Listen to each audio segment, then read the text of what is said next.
The pilot episode. Here we go again with your three friends, Drew, Neil, and Perk. We got your favorite movies and shows. It's three guys nobody knows. The pilot episode. All right, welcome back, everybody. I'm pretty geared up tonight. We had a holiday; everybody's off work. We had the national championship game tonight, and we had a fucking banger of an episode. I'd just like to point out I was not off work. Sorry, Perk. I thought you were. My company is racist. Yeah, I that's didn't say terrible. I don't know. Maybe don't say that one on here. I mean, that's fair. They should celebrate. Regardless, we got to watch shit ass Indiana win the national championship game, but we have way more important things going on. Here. Yeah, nobody cares about Mississippi State. Way more important things going on because Landman shut us up.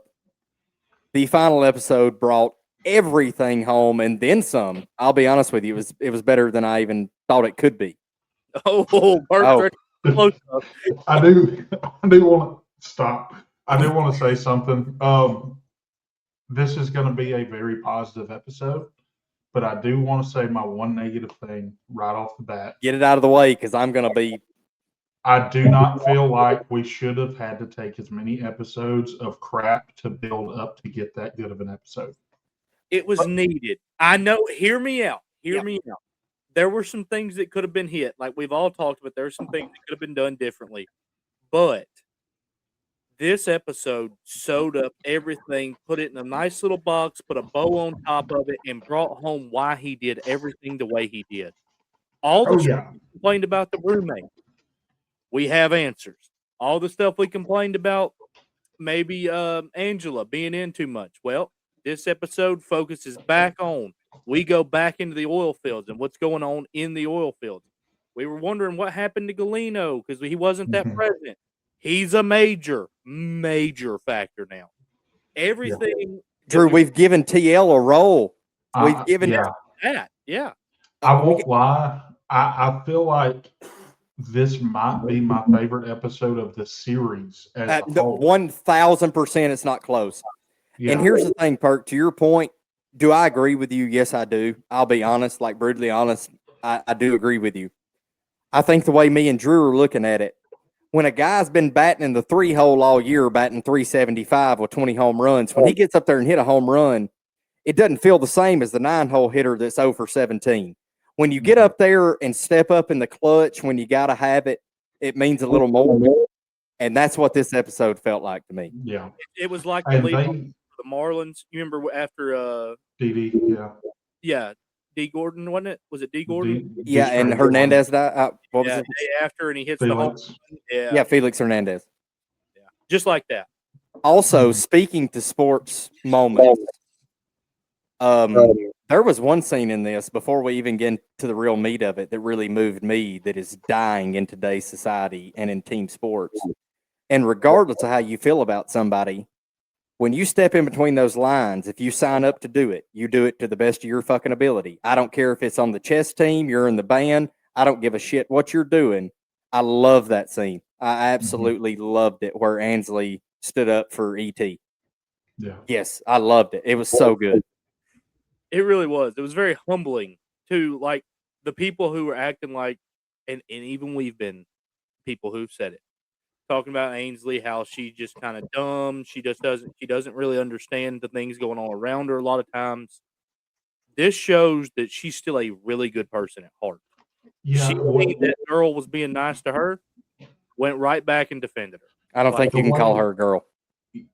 Them. She seen them was being nice. That's why I said E.T. so that I don't cross any boundaries. The way I feel like that was a boundary. The way that Shannon hopped over it. The way that Shannon talks about Ainsley makes a lot of sense to me. She says that she has flashes of like super maturity, and then she'll have these spots where she goes back to her old ways of being like her mom and being like ditzy or or like rude or something like that, but she shows these flashes of real maturity and real goodness that You it's see like, Tommy come out of her is what happened. mhm, Yeah, I would agree with that. That's good acting. Yeah, mhm, it's and now also a lot of the ditzy scenes. This gives a lot more meat to with seeing Mhm. how this came about. mhm. But that was a cool scene. I loved it. Let's get to one of the most important scenes in the show, in my opinion. And let's talk about the lead female of this show, who is now Rebecca, because she dropped her nuts in this episode. I literally in the interrogation scene, I told Shannon, I was like, she may be my favorite character now. Yes. She's been making moves into that category for a lot of people. Mhm. Like, Yeah. yeah. But Well, now Billy Bob did have his moments in this episode too. he was good. Boy, he was good. Hey, I Mhm. do want to take a second. I made a somewhat accusation that I read the other day. I did a little research, put a little perk hat on. Billy Bob was asked about whether or not he'd be back for season 3 for Landman. And He I signed quote, on for 3 additional seasons. I went to a very credible source in the New York Post, and here it goes.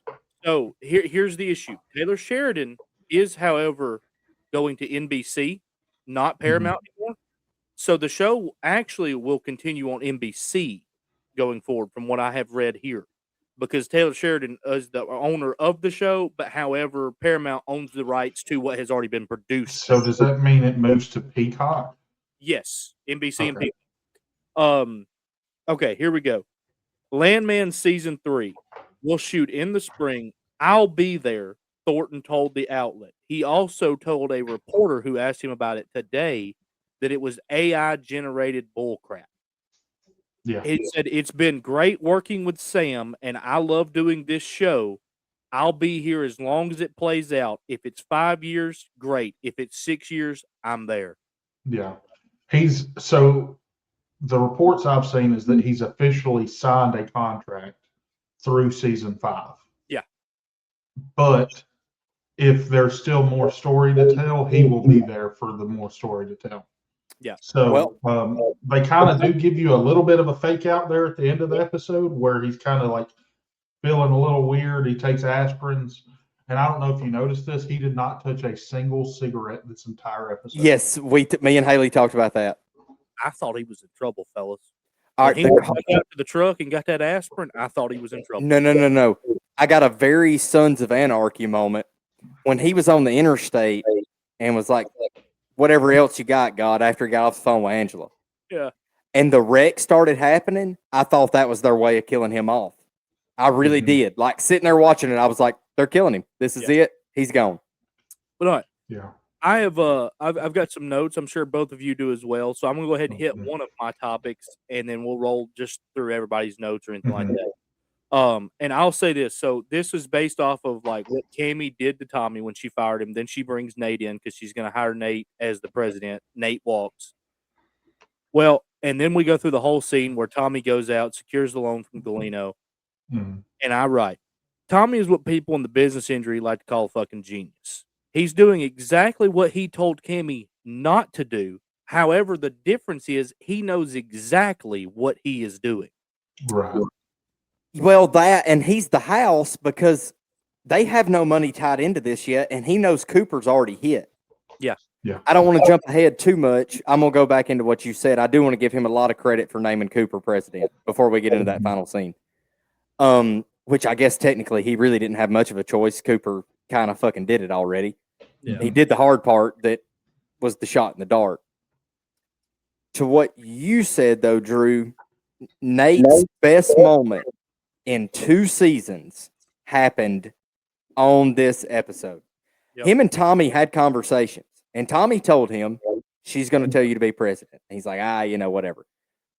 We had already seen Dale tell him, "I've been with you 20 years. I go where you go." Another moment that really touched me in this show. That's how it used to be. That's how it's supposed to be. Loyalty trumps everything else. But Nate didn't tell Tommy he was going to be a hard ass with Cammy. Yeah. And, they get on the plane. He's, I'm still using this fucking plane, whatever. Nate went in there with his mind made up. Mhm. and he busted her ass, and you could tell she did not prepare for that to happen. And Mhm. the thing is, like Nate, it was one of those heartwarming moments, like you said, Neil, where it just kind of brings it all home, and you see the bond not necessarily I won't say bond, but the respect that Nate has for Mhm. Tommy as And well as Dale. and let's be honest, Nate's pissed all three of us off this season a little bit. We've all Yeah. had negative things to say about Nate. This right here, especially with us knowing he's on board going forward with Tommy and Cooper's company, really brought Nate. This episode helped Ainsley a lot, but I think it helped Nate more than anybody. If I'm being Yeah. completely honest. And one of my notes was that Cammy's entire company, has fallen apart because of her firing Tommy. The bones are gone. I don't know how she didn't see this coming. Exactly. I You really don't. you learn a lesson. She learns a lesson here. You don't mess with the golden boy, and that's what No. Tommy is to this company. Yeah, like he is the delivery system for everything good that happens in that company. And bad. And He has to deal with the bad too. yeah, right. And he has made even Rebecca, who he started off on the worst foot ever with in the first season. She like looks up to him now. Like Yep. she is going to follow him blindly, and You she look- does. You look back at the scene we had like 2 episodes ago where she goes to Tommy crying because she feels like she messed up, and like Mhm. you see there that she really respects Tommy. He's And- almost like a like- father figure type of thing to her now. Exactly. Yeah. And Drew brings it even more full circle because Nate calls that drama Mhm. anyways. Right. And now we're all back on the same team. One side note too, we've talked a lot about Boss retiring and giving it up. Not happening now. Not happening now. We just put Mhm. Boss in charge, which I think is brilliant. Well, we all know the guy knows the business in and out. Been doing it for 20 years. Which is something that I didn't bring up in the past episodes was how we were kind of making the two. Jesus Christ, how we were making the two like crew members along with Boss more big characters as the season was going. They continue. And that now we know that is because they're part of the new company. Like they Yes. are the workover crew. Yep. So they're going to be a big part of next season. Yeah, and financially, we got it all figured out. Tommy told Galeno, you're going to be getting $6 million starting next week, and they're going to keep coming. He's that confident in this. So, we have built up for seasons to come. Yeah. The one big question I will give y'all going into season 3. Rebecca is now with Tommy and Cooper. That's where she wants to be. Mhm. Rebecca wants to be with Charlie. Charlie wants to be with Rebecca. Charlie's out in the fucking ocean working for Cammy. Do we have Rebecca call Charlie and say, hey, we're hiring you here, get the fuck off that thing? Or do we kill Charlie out there? Or does Charlie finish this job with them and then that is an altercation, we have to cross that bridge when we get there? That's what I was gonna say. You may see Charlie turn into like a prominent figure for Cammy's company now, which could turn into a rival company. As a villain. Yeah. Or the theory I had last week where oil rig goes bad. That's where Galeno loses his money in her investment. Charlie dies. Yeah. That's very possible too. Yes. So that's the 3 options that happen with that. Mhm. Either they ride off happy in the sunset, he works for them, he dies, or he becomes villain with Cammy. Yeah. And let's be honest, the way he convinced Cammy wanting to take that gamble, that's what Cammy's looking for right now is the rush. She's Mhm. looking for the gamble. We all know that. She said it out loud. Does he Right. become the guy? Possible. He has that drive. Another thing I've this is more of a rumor type deal, rumor mill, but I see some bones to it in a way.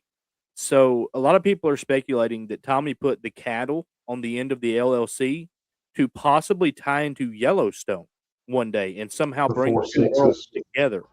So 4 6s, yeah, that would make sense. But so my thought process with that is it possible? Absolutely. It may never happen, may not. But I think what that does is Taylor Sheridan giving himself the option one day. It's very possible that was just a little thing that Taylor Sheridan threw in there to make you think that that's going to happen. Yep. Yeah. Would I love for it to turn into the 4-6s cooperating with them and then we get Jimmy next season? I would love that because What Jimmy's a like great my favorite. idea. He is my favorite character in Yellowstone. I love Jimmy. So if we could have, like, you know how Angela was out there looking at the horses and stuff at the end of the episode? She wants to buy some fucking horses. My thought is she wants to buy some horses. She ends up buying some cattle. And then she doesn't know how to actually do the cattle. So he reaches out to the 4-6s and they try to teach them the ropes. Yeah. Yeah, they try to teach them the ropes, and they send Jimmy. That's an interesting theory, Perk. Perk, that's a great theory. I got a serious question. Is Jimmy your favorite because y'all have the same haircut? Partially. I figured so. I love Jimmy too, though. I will give you that. I got long hair. I still love Jimmy. Yeah. Jimmy, his like origin story reminds me of like so much of somebody from our little small town. You know, it's very possible. Yeah. And he looks like he was hit as a child and possibly on meth around the age of 8. So, yeah, it checks out. I would love to see that. Do I think we're headed that direction? Probably not. It would be cool as shit. But yeah, it just leaves it open. Here's the thing, the though. fact that they're doing things that makes me put that much thought into his TV show. We were not doing that in episodes 4 through 7 or 8. But it's like you said, go back and watch this all as one thing, binge it, you're not going to feel that way. Exactly. Right. You're going to find little things in each episode that you're like, oh, that was a hint to this happening, and you know, everything. It's going to all fall in line more, and it's going to make more sense if you watch it in a binge type of way. Yeah.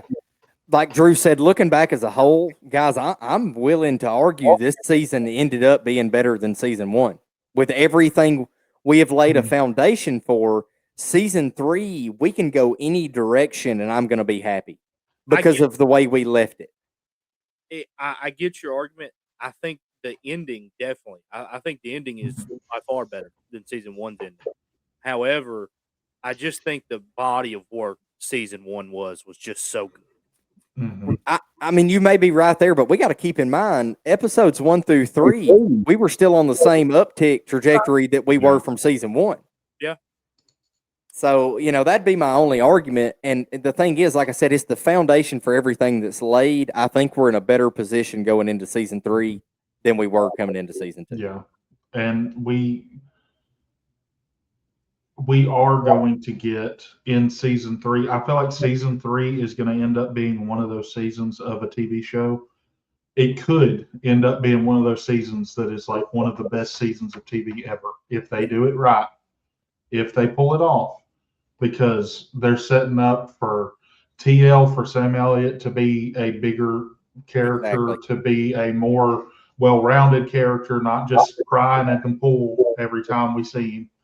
Like it's line. If you have Billy Bob Thornton and you have Sam Elliott in a full Sam Elliott capacity, anything that those two do together could be the greatest thing you've ever seen. It's watchable regardless. Yeah. I do have another thing that I want to talk about because we can't let this episode go by without mentioning what went down with Cooper. Oh, I thought you were going to say Cheyenne's ass, but okay. That part of the episode, the beginning right there, it's one of those where I look back as a little kid, and there's no doubt when she is out there on the street or in the kitchen, either one. That is the moment where my mother walks in and is like, "What are you watching?" I'm like, "It's just its own, you know. It's you people can relate, you know. That's the moment your mother walks in." Not only they have her in the kitchen, when they get her out by the car, we start the scene just ass. Or to your point, it's like when I used to play the SmackDown versus Raw games, and the one loading screen that would come up as Dad walked in was the Stacy Keibler one, where she's in bra and panties. Yeah, now it looks like you're watching porn. Yeah. But back to the Cooper scene, not the other Neil. So I want to ask y'all, because you've already touched on it a little bit with Rebecca dominating in the interrogation room and everything like that. I 100% agree with Tommy when he busted in there and he pretty much tells them this fellow had been left in the alley if it was up to me. Y'all feel that way? I want to get y'all's opinions on it. But before I give you my opinion, Drew, how stupid do you have to be to try to press these charges? And as the police chief, the guy you seen shot a motherfucker 11 times with all 11 shots center mass. Guy died on the first shot. That is what you call negligence. People thinking they're not going to be touched. But when you have a lawyer like Rebecca, she figured all this out, guys, in a 15-minute drive. Yes, sir. Like she made one phone call and said, "Got him." Yeah, she knew as soon as she walked in. She knew it was this thing was over. Well, and here's the thing: this is not a rich place. This is a small local town police crew. Everybody knows everybody. You better dot your I's and cross your T's if you're going to deal with people at this level. And they did not. And we knew right then it was going nowhere when Rebecca got that fired up. Yeah, I don't know how they thought. Like they've had their run-ins with Tommy. I don't know how they thought this was going to play out. Yeah. I really don't. Which most police stuff we've seen in the show has been the county police, not the city police. Yes. Yeah. So. But the thing is, man, is even if they would have went after Cooper, like Rebecca told them, the more you prove him guilty, the more cases I'm going to hit you for on lawsuits, and I will bankrupt this entire fucking place. And she would have, easily. Yeah. We did get a really funny moment from Tommy after that, whenever he pulls up to Ariana and Cooper's house, and she asked where Cooper's at, and she's like, he's back there mowing the grass. And he said, "Yeah, that's what I always do when I'm being investigated for murder." Yeah. Yeah.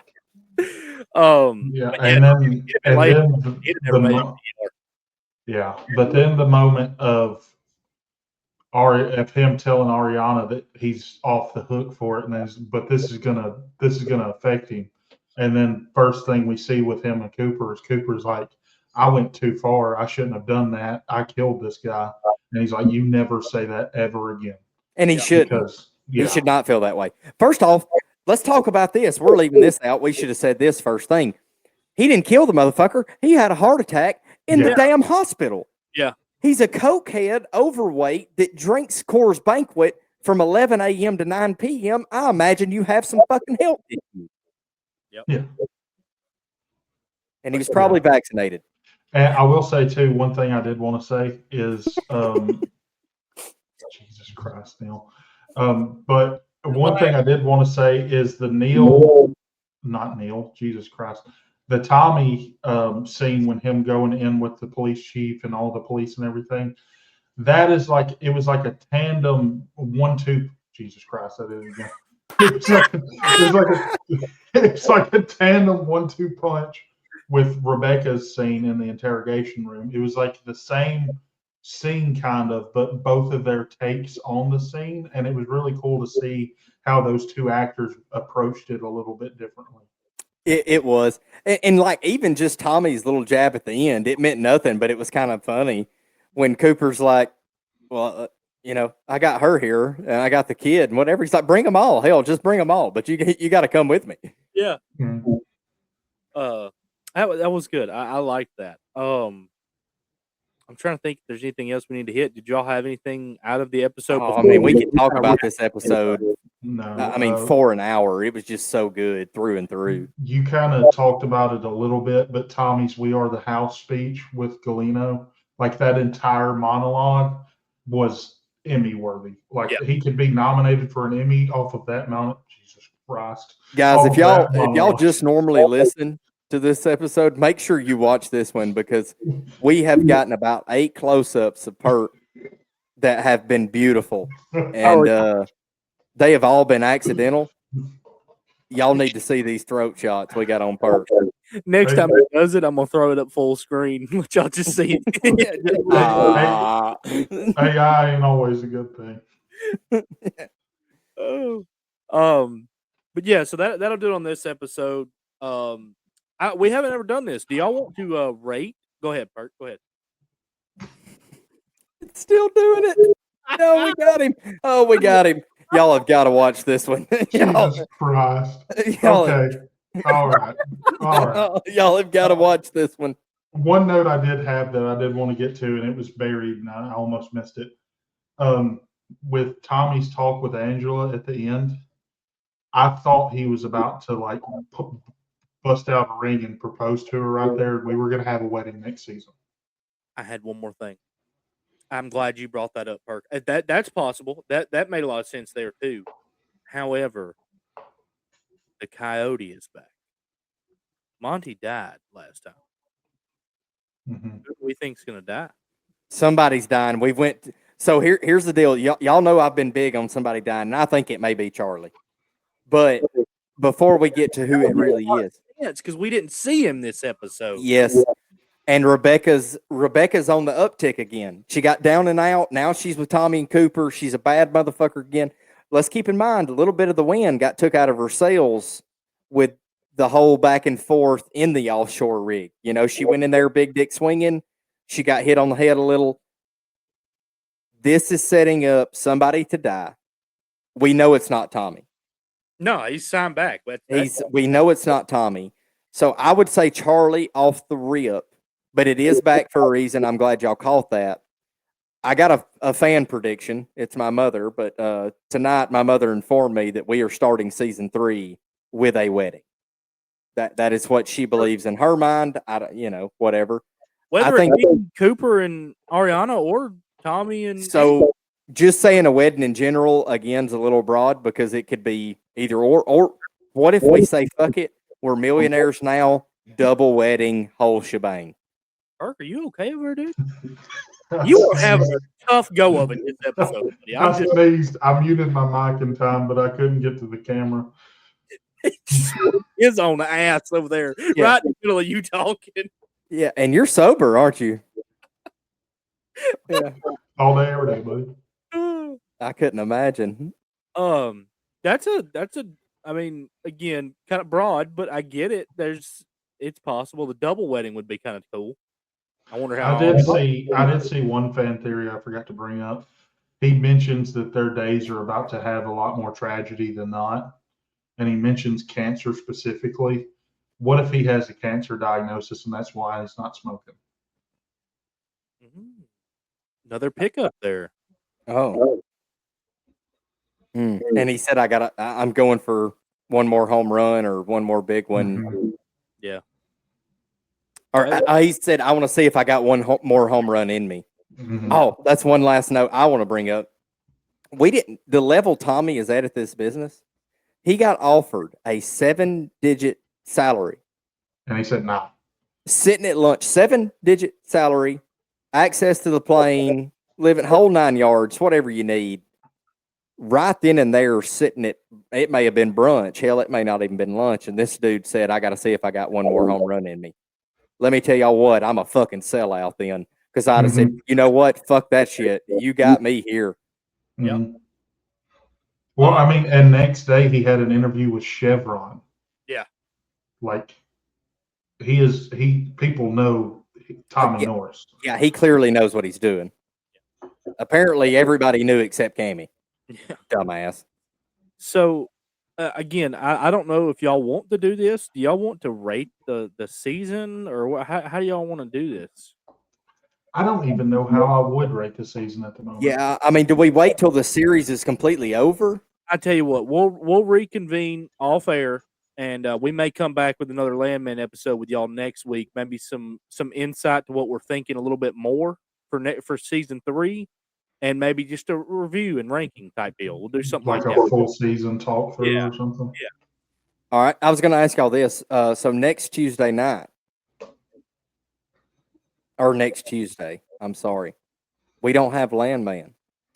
Mhm. We'll figure it off air. We'll have something for y'all coming. There ain't no doubt about that.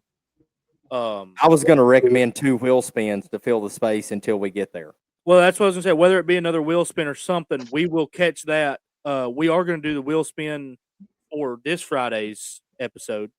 But we may throw a wheel spin in on Wednesday with our other recording we do for Fallout.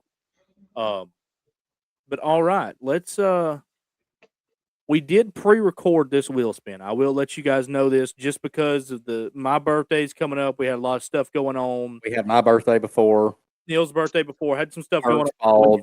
I mean, there's just a lot of stuff going on. We wanted to make sure that we got the time in to watch the movie. Well, Neil did. I still have yet to watch the movie. So we know what the movie's going to be. I'm watching it tonight, actually. Oh, okay. There we go. But yeah, so this episode is going to end with the wheel spin, and then it'll take us out.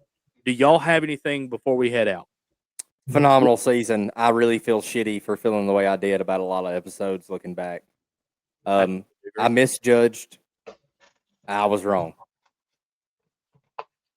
Any last words, Bert? I ain't gonna say I was wrong. I was entirely right about how I felt about the episodes in the moment. In the moment, I don't think I was wrong. Looking back, I was wrong. I get it. But all right then. Make sure you like, share, subscribe, and tell Aunt Deborah or Grandma Deborah the pilot episode put out another podcast. We won't know ants. Yeah, ants get crazy. Let's stick to grandmothers. Grandma Deborah. Yeah. Bet she makes a wonderful pecan pie. Peach Also, cobbler. this may be Deborah's second week in a row. We got to come up with a new grandmother next week. No, I like Deborah. Deborah's a good cook. What, you want a Janet? I mean, what are you looking for, Pert? You do look like you like some Little Debbie cakes. It's Deborah. It's Deborah, not Little Debbie. He didn't say Deb or Debbie. All right, we're gonna hit y'all with the wheel spin, and we will be back Thursday to review Fallout, and then we'll be back on Friday to do the movie from the wheel spin that's fixing to take place. Make sure you like, share, subscribe. We'll see y'all later. All right, what's up, everybody? This is going to be a pre-recorded wheel spin just for time, time issues we're going to have next week. We do want to go ahead because it's my birthday next week, so we want to go ahead and make sure we have the movie already picked out. We want to make sure we give you a really good review on it and all have the time to watch it. So that's why we're doing this now. It'll still come out on the same episode as you're watching right now, obviously. But this will be our Friday of this week's episode. This will be what it's on. And without further ado, we have our wheel. We really appreciate all the suggestions. They're great. We're coming off a banger. If you ask me and Neil, if you ask Perk, the movie sucked. But there's something about Mary was great to me. That's what makes the wheel spin fun, though. Is you don't know what you're going to get. Two of us may love it. One of us may hate it. We may all hate it. We may all love it. Exactly. So, all right. I'll ask you as I always do. Anything stand out to you? Yeah, there's quite a few, man. Like, I can't even break it down. Like, there's 6 or 7 movies on here that I would tell you are great. Yeah, I would love to get one that I've never seen that I'd like. I would love to try Apocalypto. Yeah, Apocalypto. A Knight's Tale, Perk. You've never seen A Knight's Tale. I've never seen A Knight's Tale. I've always meant to watch 12 Angry Men because I was recently on jury duty and I was told I have to watch that movie. Heard Whiplash is good. I've never watched it. So there's some stuff on here that Carlito's Way is the one I want to watch that I've never watched. That would be a really cool movie. I will still continue to pound the drum of one day. I really want Rounders to come up on this wheel. It's good. A phenomenal movie. And then for some reason, I'm getting this just random itch. I'd love to go back and watch the old Jurassic Park and give a real review on it. Great movie to me. I don't remember the last time I did. I don't either. It's been so long. That's why I want to go back and watch the OG Jurassic Park. Mm-hmm. All right, Neil, what am I doing? DJ, spin that shit.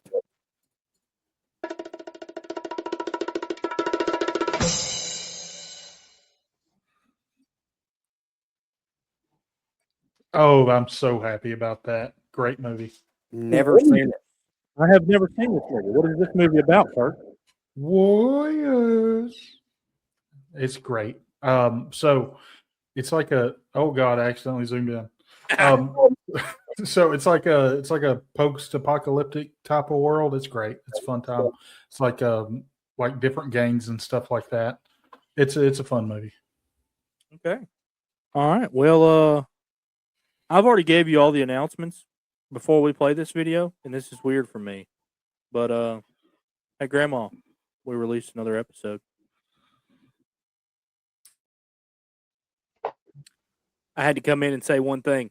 I did not give you all the announcements, and I forgot. I'm so sorry. For those of you who are loyal followers and are looking to watch as much of this as you can, or even like the TV show that I am personally reviewing by myself, I have started reviewing Hijack Season 2. Season 1 was great. Episode 1 of Season 2, we had a little bit of a character change. Well, dilemma change. You'll get it. Watch the episode. It's great. Just letting you guys know we do have another one that comes out every week. But we'll see y'all. The pilot episode.